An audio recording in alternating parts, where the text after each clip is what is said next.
fijáis en el documento, bueno, tenéis ahí bueno, lo que es el contenido del mismo, es decir, veis, bueno, pues, como siempre vemos que es el REA, he puesto el tema de las diapositivas, fotos de prensa, y dentro del propio documento, bueno, pues tenéis ahí lo que son las referencias numéricas, las novedades del 2011, los aspectos a tener en cuenta que vamos, eso es lo que vamos más a comentar, que es lo que comentará Luis del Amo y Rubén, con el tema de la gestión de los impuestos, con la obligación de declarar y todo, en fin, el tema del borrador, la declaración de impuestos sobre el patrimonio. Os voy a comentar simplemente las novedades del 2011, después os comentaré las novedades del 2012, antes de que Luis del Amo y Rubén que os comenten más el documento con todas las cosas que hay que tener en cuenta para la declaración de la renta del 2011. Una de las novedades fundamentales es que este año hay un límite para los rendimientos de trabajo irregulares que pueden reducir, es decir, hay un límite de 300.000 euros, con lo cual probablemente hay un ahorro de 1.200 euros en las declaraciones de la renta. La posibilidad de instrumentar el cheque de transporte a través de tarjetas electrónicas, como sabéis, son rentas exentas, ¿no? Pero hay una serie de requisitos y entre ellos se pueden establecer en tarjetas electrónicas para en fin, que sea más fácil de utilizar ese tipo de exención, ¿no? Dentro del trabajo personal.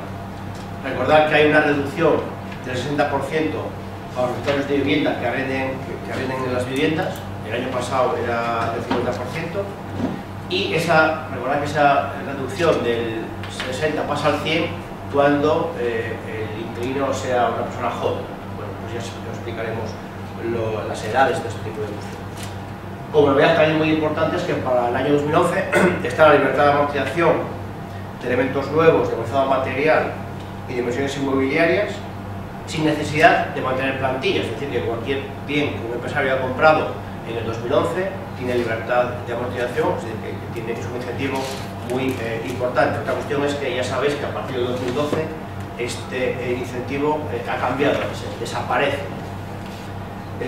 También se ha modificado el régimen de estimación de empresas de velocidad de dimensión. Como sabéis, han subido el límite a 10 millones de euros para poder acogerse a estos incentivos y además también, si en el año que la compañía sobrepasa estas cifras, esta dimensión, y 2 años atrás también lo fue, el régimen se prorroga otros 3 años independientemente de las cifras de negocios que tengan en el futuro, con lo cual también es otro incentivo muy importante que podemos aplicar en este año 2011.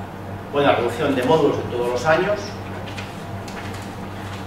las ganancias patrimoniales no se integrarán cuando vendamos acciones de este tipo de compañías en tal semilla, que la verdad tiene una cantidad de requisitos tremendos, por lo cual yo no sé muy bien quién aplicará esta deducción, y también tengo que deciros que como mínimo se empezará a aplicar en el año 2014, antes va a ser difícil que esta deducción se pueda aplicar. Bueno, sabéis que tenemos una tarifa general estatal ya más cara que otros ejercicios anteriores, que junto con las tarifas autonómicas han dado tipos impositivos bastante altos, o muy altos en algunos casos. Tenemos la supresión del cheque bebé, para aquellos que hayáis tenido hijos, pues ya lo siento, ya lo vais a tener, se acabó el cheque bebé. Y por otro lado, se recupera la deducción por vivienda que sabéis que el PSOE la había limitado a determinado tipo de rentas y el nuevo gobierno lo que ha hecho es dar barra libre a toda la deducción por vivienda, eso sí cambiando el límite, pero creo que es poco significativo.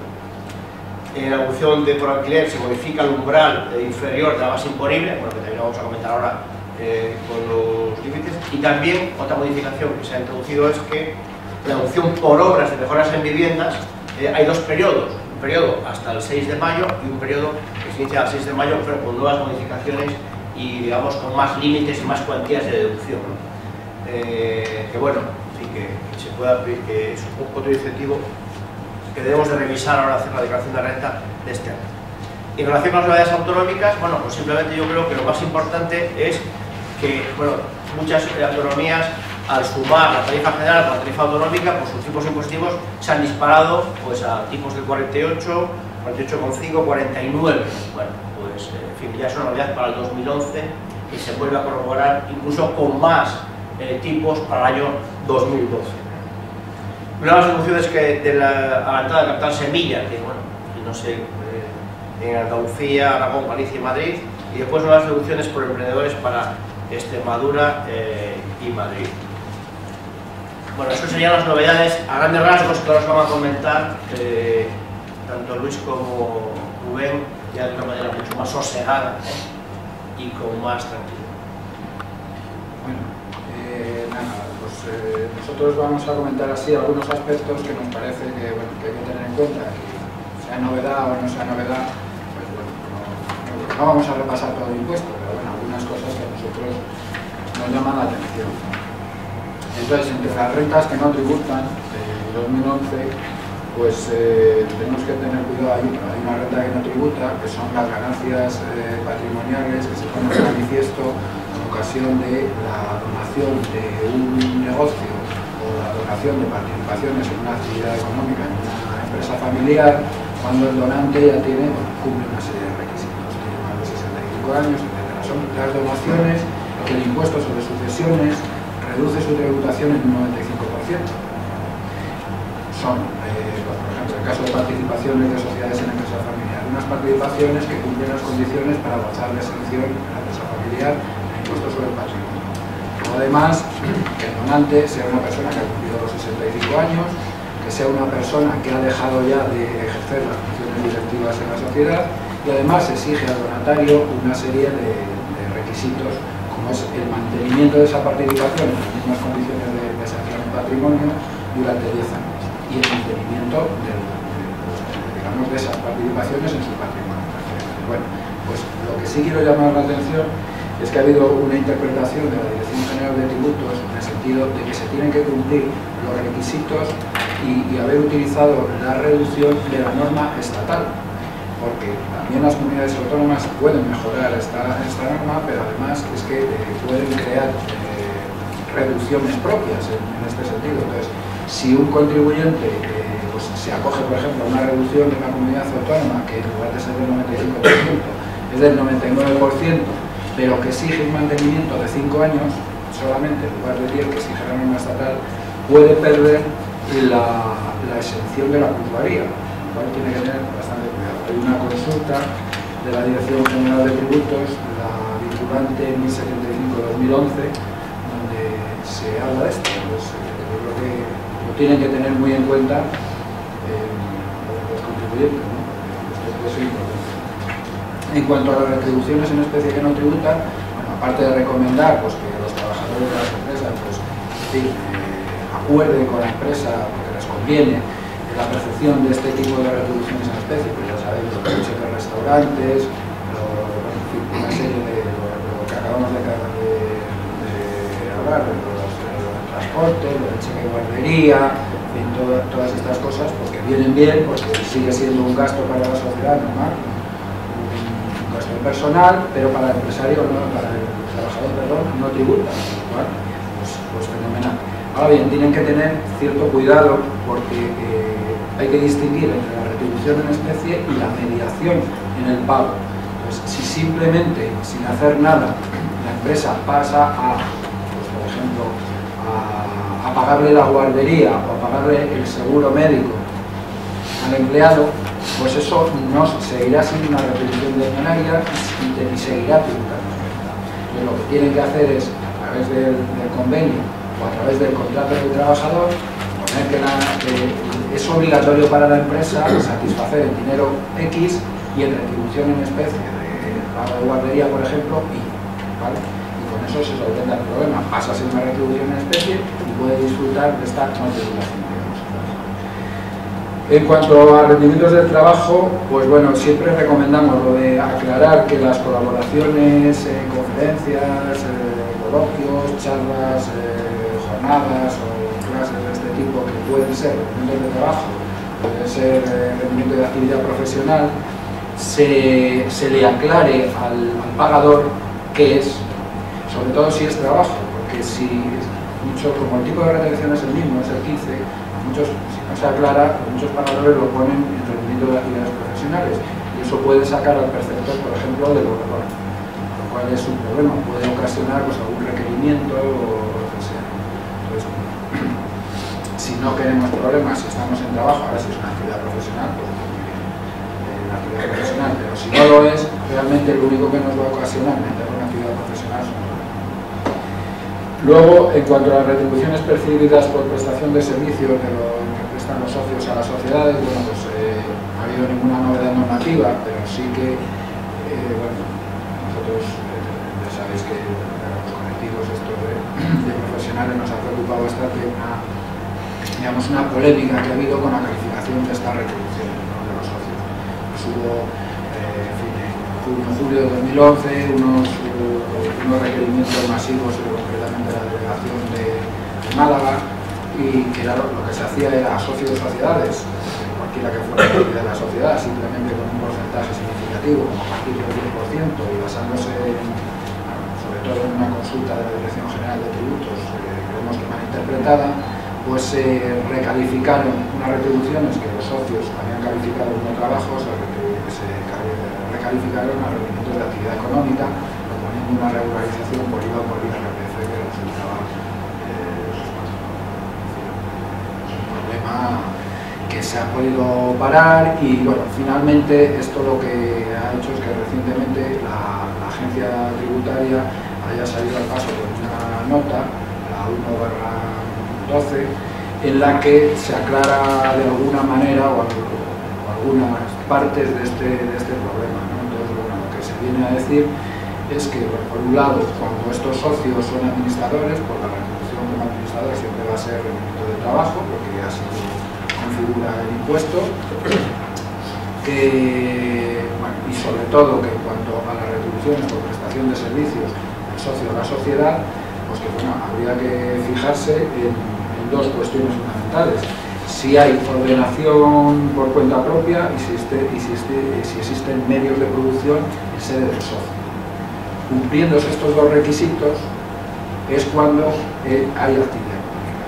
Si uno de estos dos requisitos no se cumple, estas retribuciones se calificarían como trabajo. Entonces, la ordenación por cuenta propia, pues esto si hay ordenación por cuenta propia, si se hace el socio, pues esto hay que verlo caso a caso. Entonces, lo que hay que ver caso a caso, si hay dependencia, o sea, si el socio está a lo que le manden en la sociedad, digamos, y si es ajeno a la sociedad. En el caso de que haya dependencia de ajenidad, pues ya estamos en trabajo. Lo que pasa que, basándose en la normativa laboral, pues Tributo dice que esto no sucede, o sea, que no hay dependencia en el caso de que el socio tenga el 50% o más de la participación en la sociedad. Si tiene menos, podría haber dependencia o no haberla, eso hay que estudiarlo. Pero si tiene el 50, dice, no, aquí ya no hay dependencia. Y luego el siguiente requisito que hay que examinar, que si se ha cumplido el primero y se cumple el segundo, entonces estaríamos en la actividad económica ya seguro, es si el socio está ordenando factores productivos, medios o factores de producción. ¿De acuerdo? Entonces, lo que pone en la nota, parece ser que cuando los servicios son profesionales, parece que este requisito sí se cumple, o sea, ordena al socio, o sea, estaríamos en la actividad económica, porque los factores que tiene que ordenar un socio profesional son simplemente pues, su interés, digamos, no necesita más. ¿Vale? Con lo cual es más fácil que el socio de una sociedad que realiza actividad profesional caiga en actividad económica, que parece muy difícil pensar que el socio de una ferretería caiga en la actividad económica. ¿De acuerdo? Pues es un poco complicado, pero esto en resumen es lo que nos viene a decir la nota, aparte de, bueno, hablar de las cooperativas y de algunas otras cosas que nos interesan. ¿Vale? En rendimientos de capital inmobiliario, bueno, yo creo que la novedad ya la ha comentado Jesús, que es lo del 60%, lo de la reducción del 60% para el propietario cuando alquila vivienda. Esta reducción, hay una doctrina ya que no se aplica en arrendamientos de temporada, cuando se arrenda un piso a estudiantes o se arrenda por vacaciones. No tiene derecho el propietario a reducir el 60%. Tampoco cuando presta servicios propios de hostelería, como el cambio de ropa, la limpieza, esta serie de cosas. Y luego tampoco, dice la doctrina de la Dirección General de Tributos, tampoco se puede aplicar la reducción del 60%, porque no se considera arrendamiento de vivienda, cuando se arrienda a una sociedad que a su vez cede esta vivienda a un empleado para que lo utilice. ¿Vale? Sin embargo, ha habido una sentencia del Tribunal Superior de Justicia de Madrid en sentido contrario, diciendo que en el caso de que en el contrato de arrendamiento firmado por el propietario de la sociedad se deje muy claro que puede utilizar un trabajador de esa sociedad y su familia solamente para vivienda, pues sí podría ser aplicable.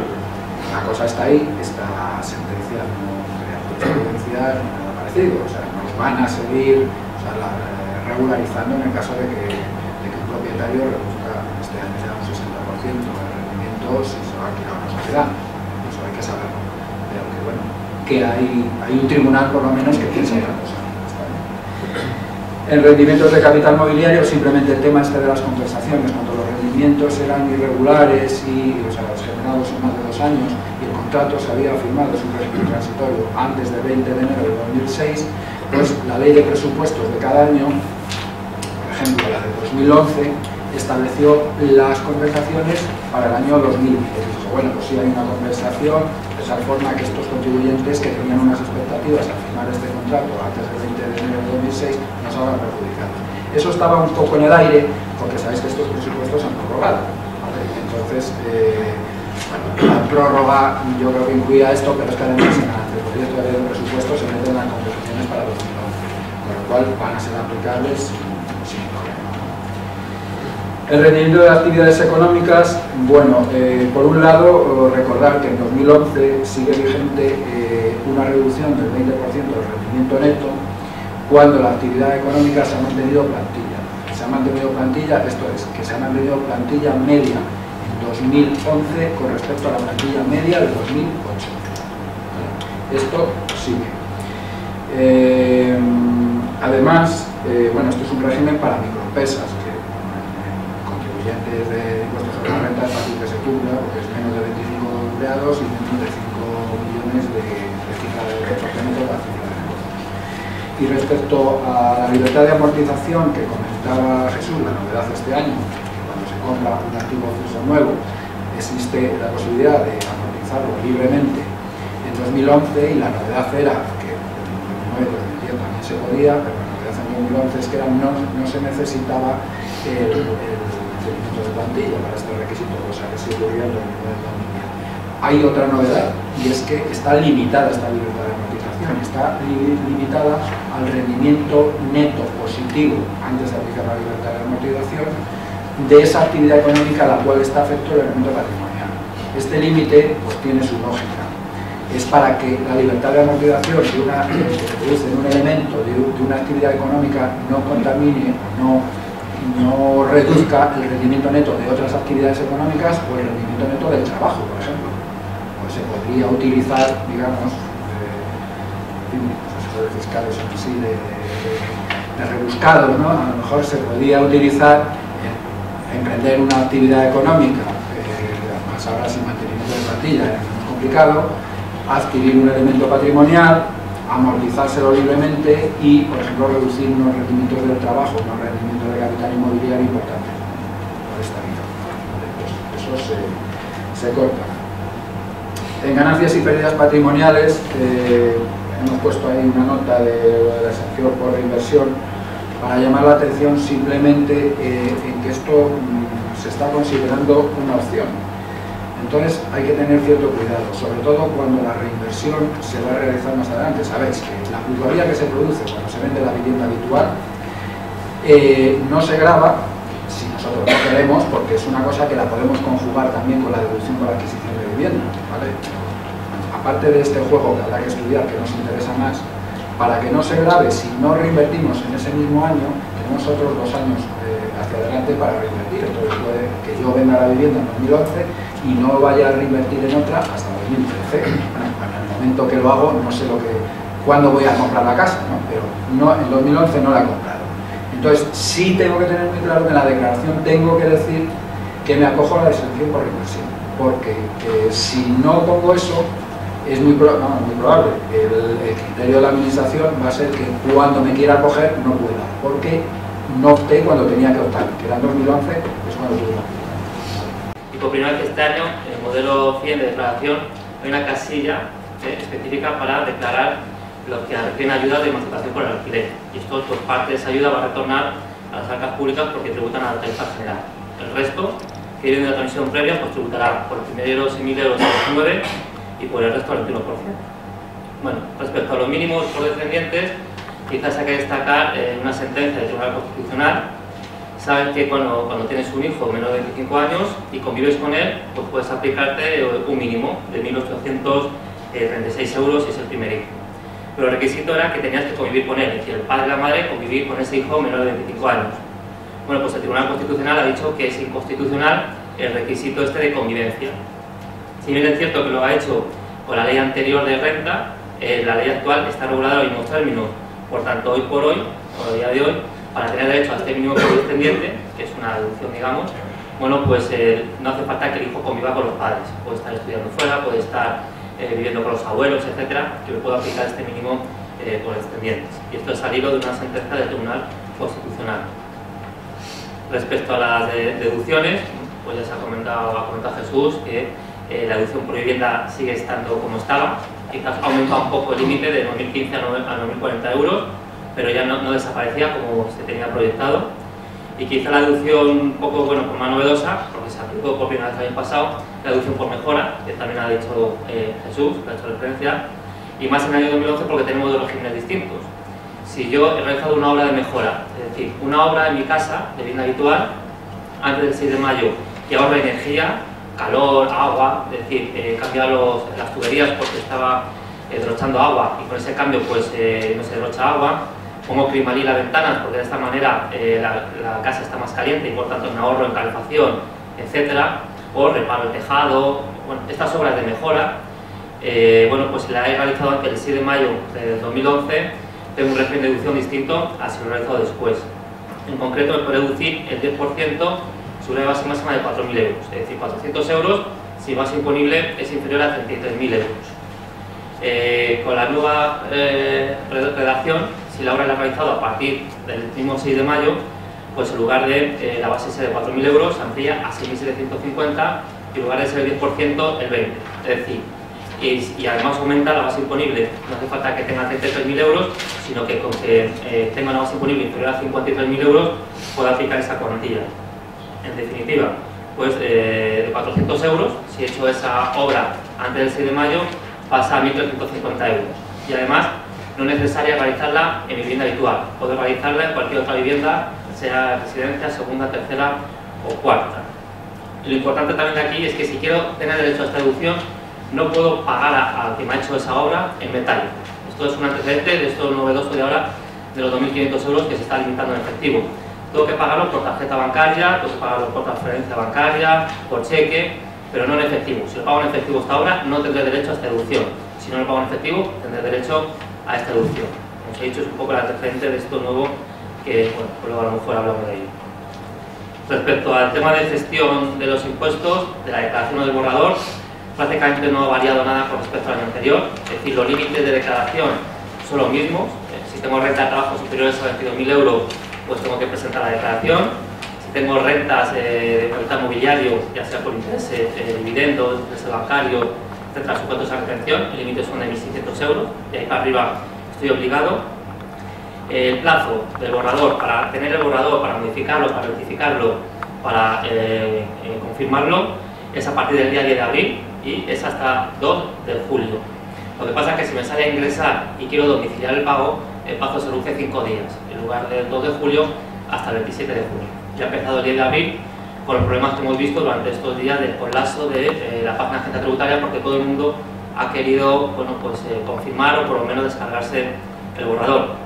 Y es que este año, bueno, pues Hacienda ya el mismo día 9 de abril ha mandado a aquellos contribuyentes que dieron su número móvil en la declaración del año pasado, pues un código alfanumérico que es el que nos ha servido para entrar en la página web y descargarnos el borrador y a partir de ahí ya confirmarlo, modificarlo, etc. Si no tenemos este número, tendremos que, lo podemos hacer a través de la página de internet, pero poniendo la casilla número 620 de la declaración del año pasado. Esta casilla ha cambiado, el año pasado era otra, bueno, pues este año se coge la la casilla 620. Damos un número de móvil y nos van a mandar en el momento ese código alfanumérico para que le metamos en la casilla correspondiente de internet de la página web y nos descargamos ya el borrador. Como he dicho, tenemos hasta el 2 de julio o 27 de junio si nos sale ingresar. Es importante revisar el borrador. Bueno, ¿por qué? Porque sabemos los datos fiscales que tiene Hacienda, pero muchas veces están incorrectos los borradores. De hecho, yo he cogido 5 o 6 y están todos incorrectos. ¿Por qué? Bueno, pues porque falta a lo mejor datos que Hacienda no sabe. Si yo soy economista o arquitecto y yo pago mi cuota colegial, pues eso es deducible, el borrador no lo va a contemplar. Por tanto, antes de aceptarlo, vamos a modificar el borrador. Si yo pago la cuota a un sindicato, también es un gasto que es deducible y el borrador no lo va a contener. Puede haber cambiado mis circunstancias personales y familiares, porque he tenido un hijo, un padre mío está viviendo conmigo, mayor de 65 años, y tengo derecho a los mínimos, etc. O incluso muchas veces deducciones autonómicas que en el borrador no figuran y que tengo derecho. Y esto hace que, bueno, pues hay que pensar un poco todo aquello que tengo ventajas, porque si voy con prisa y confirmo el borrador, pues luego ya es bastante complicado rectificarlo si me doy cuenta de que estaba incompleto. Con respecto a la declaración, bueno, pues el plazo empieza desde el 3 de mayo hasta el 2 de julio, pero igual que el borrador, si me sale a ingresar y quiero domiciliar, pues el plazo finaliza el 27 de junio, en lugar del 2 de julio. Como novedad es el impuesto sobre el patrimonio, que este año pues hay que declarar con respecto a la resta del año 2011, y es obligatorio hacerlo a través de internet. O sea, la presentación del impuesto sobre el patrimonio, por primera vez, es obligatorio hacerlo a través de internet. Es más, si yo tengo que presentar también el impuesto sobre la renta de las personas físicas, a la vez que presento patrimonio, también el IRPF tengo que presentarlo por vía telemática, no puedo presentarlo en papel. Eso, digamos, que es un poco lo que es la novedad. Yo creo que el año 2012 va a ser un año entretenido desde el punto de vista fiscal, porque ya han salido algunos decretos y ya se nos anuncian nuevas medidas, por lo cual este año yo creo que vamos a estar entretenidos viendo los sucesivos cambios y cantidad de normas que van a salir en relación con los tributos, ¿no? con el sistema tributario, ¿no? De todas maneras, respecto a 2012, algunas cosas importantes han salido. La primera es que han prorrogado esa reducción del 20%, estamos hablando del impuesto sobre la renta, para los empresarios que son microempresas, es decir, que facturen menos de 5 millones de euros, 5 trabajadores, como ha comentado antes Luis, que tienen y que mantengan empleo respecto a 2008, pues tienen una reducción del 20% de sus rendimientos. La novedad más importante es que a partir del 31 de marzo se ha suprimido la libertad de amortización y se ha establecido un régimen transitorio para aquellas cantidades que estaban pendientes de descontar o de aplicar de los años 2009, 10, 11 y 12 hasta esa fecha de marzo. Creo que es el cambio más significativo. Si bien recordar que aquellos empresarios que puedan acogerse a la empresa de dimensión sí pueden aplicar la libertad de amortización que ya venía en el régimen especial. Se va a tener también el 5% de reducción en módulos. Como ya también muy importante, va a estar exenta las ganancias patrimoniales de las acciones en pago, es decir, que aquellas personas que paguen sus créditos hipotecarios con bienes inmuebles, esa plusvalía va a estar exenta, en fin, está regulada en este Real Decreto, ¿no? Y por lo tanto, también una cuestión muy técnica es que las transmisiones de inmuebles que hayan estado acogidos a la libertad de amortización, que antes que han tenido una reducción en la base general y que después cuando se vendían tenían una tributación en la base del ahorro, ahora cuando se vendan van a tener tratamientos, es decir, van a tributar en la base general. Una novedad técnica que creo que es bastante importante. Respecto a las tarifas, ya sabéis perfectamente que han cambiado la tarifa estatal y la del ahorro y se han una serie de incrementos y de tal manera que las rentas del ahorro ya ahora van a pasar a tributar el 21, 25, 27. Algunas autonomías en esta nueva carrera por cambiar las tarifas autonómicas han subido a tipos impositivos del 54%, como veis en el tema de la Valenciana, y bueno, y también algunas deducciones de emprendedores, como es el caso de Andalucía, región de Murcia, o tal Semilla, esto de Aragón, e Islas Baleares. Todo el mundo copia de todo eso, como veis en el tema de las deducciones. Nadie es original, nadie dice, bueno, una deducción para los periodistas de más de 25 años. Capital Semilla. Bueno, y por último, respecto al impuesto sobre el patrimonio, recordar que este año transitoriamente, este año, el año que viene, se va a declarar el impuesto sobre el patrimonio. Hay una exención de 300.000 euros por vivienda y por contribuyente, ya sabéis que el impuesto sobre el patrimonio es por contribuyentes, y un mínimo exento de 700.000, es decir, que un contribuyente con 1 millón de euros pues, no tributará por este impuesto, ¿no? Pero ¿quién tiene obligación de declarar? Bueno, pues evidentemente los que tienen que ingresar y también aquellos que no tienen que ingresar en un patrimonio de 2 millones de euros. Pues eso sí que les van a obligar a presentar la declaración, como antes ha comentado Rubén, por vía telemática, ¿no? Bueno, y algunos residentes de algunas comunidades pues tienen la ventaja de que no van a tributar el impuesto sobre el patrimonio, como son los residentes en Baleares, Madrid, que casualidad siempre tenéis ciertas ventajas respecto a los demás, y la Comunidad Valenciana, que da una declaratoria de la renta, les pega una subida en la renta y les baja el patrimonio con lo que está bien. Sí, bueno, independientemente de que algunos tengan que declarar por lo que hemos comentado antes de los 2 millones de euros. Después del Real Decreto Ley este que aprobó la reforma laboral, a nosotros sí que nos ha llevado algunas preguntas y una cierta inquietud. Pero sabéis que con esto de la reforma laboral pues ha desaparecido el llamado despido express. Entonces esto, bueno, como funcionaba era que el empresario le decía al trabajador: usted está despedido y yo reconozco que es improcedente, depositaba la cuantía de la indemnización, luego pues, se la pagaba directamente al trabajador y bueno, el trabajador podía ir a continuación o denunciar en magistratura o lo que fuera, pero podía quedar conforme porque pensaba que le habían dado lo que le tenían que dar y firmaba, y esto estaba amparado desde que existía esto. Se amparó por la norma fiscal de tal manera que esa indemnización que surgía de esta forma que acabamos de decir, pues quedaba exenta con el límite de la indemnización por despido improcedente que marcaba el estatuto de los trabajadores, que entonces era los 45 días por año trabajado. Entonces, ahora este despido express ha desaparecido, digamos, bueno, por lo que sea, ha desaparecido. De tal manera que el artículo 56 solo habla de cuando se declare improcedente el despido. O sea, parece que, no sé, sí puede seguir dándose esto, pero como ahora el despido normalmente es por causas objetivas, pues para que se tendrá que declarar improcedente. Entonces, la cuestión es que desde la reforma laboral pues, se han producido despidos. La gente preguntaba, bueno, pero si lo hacemos como antes, o sea, con una carta y tal, ¿esto estará exento? Bueno, pues tenemos nuestras dudas. Entonces, claro, lo recomendable sería ir a conciliación, ir al SMAC, para que quede muy claro que eso se ha declarado improcedente. Y una vez que ha pasado por el SMAC, ya no había ningún problema para que la exención estuviera exenta. Esto, digamos, la legislación fiscal siempre ha ido detrás de la laboral, ¿no? Entonces, esto suponemos que se va a solucionar. Incluso yo he leído en algún sitio que no sé si el director general de tributos había dicho que esto se solucionaría en el trámite parlamentario de la reforma laboral, y bueno, suponemos que será de esta manera. Y luego hay otro problema también en cuanto a, no sé si os acordáis que en el año 2009, me parece, 2010, sabéis que los ERES, los expedientes de regulación de empleo, tenían una indemnización de 20 días por año trabajado y a veces se pagaba más. Entonces, en principio, estaba exento, obligatorio, que era los 20 días por año trabajado y no exceso.